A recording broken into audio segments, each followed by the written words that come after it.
December 31 pa nga itong video na ito. Sorry po at super late upload na nga ito. Bising-busy nga ang lahat sa paghahanda. Buti na lang at malalaki na nga itong mga anak ko at sila na nga daw ang bahala ng ibang gagawin. At si Dada naman ay busy din sa kanyang lulutuin. Gagawa nga daw siya ng cordon bleu para maiba naman. At ito, tapos na nga siya magbalot at isasalang na nga niya para ma-steam. At para mamaya ay ipiprito na lang. At siya na nga ang bahala sa ibang mga lulutuin. At dito naman sila pagkatapos nila gumawa ng mango float, inutusan nga ni Dada na tanggalin muna isa-isa yung wrapper ng Shanghai para madali na lang mamaya. At eto, nagluto nga muna si Dada ng cordon bleu para uulamin namin ngayon. At ang iba naman ay para mamaya.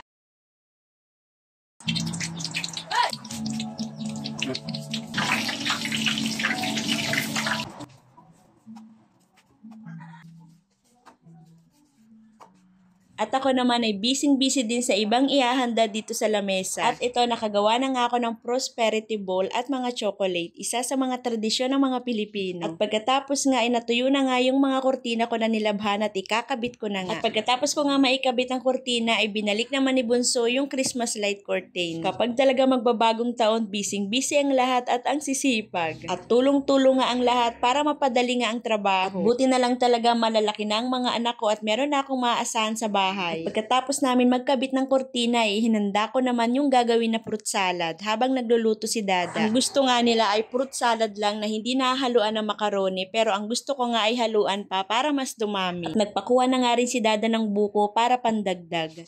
Mayronis logo ng salad. At pagkatapos ko naman gumawa ng salad ay gumawa naman kami ni Bunso ng maha. Isa kasi to sa madali lang lutuin para sa handaan. At yung isa ko namang kambal na si Ariana ay gumawa nga ng DIY banner na Happy New Year dahil hindi nga kami nakabili. Nagprint na nga lang siya para meron lang kaming mailagay.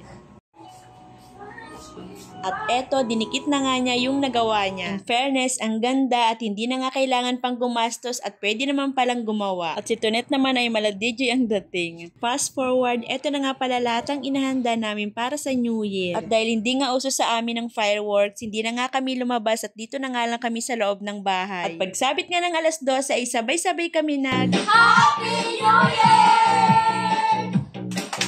Happy New Year po sa inyong lahat. Maraming salamat po Panginoon sa panibagong taon. Naway maging masagana at masaya ang ating bagong taon. At syempre kahit simple lang ang buhay natin, basta't malusog lang ang ating pangangatawan. Sana'y patuloy niyo pa po kaming i-bless lahat ngayong 2025. Thank you Lord sa lahat ng blessing. At pagkatapos ay nag-picture taking muna kami bago kumain.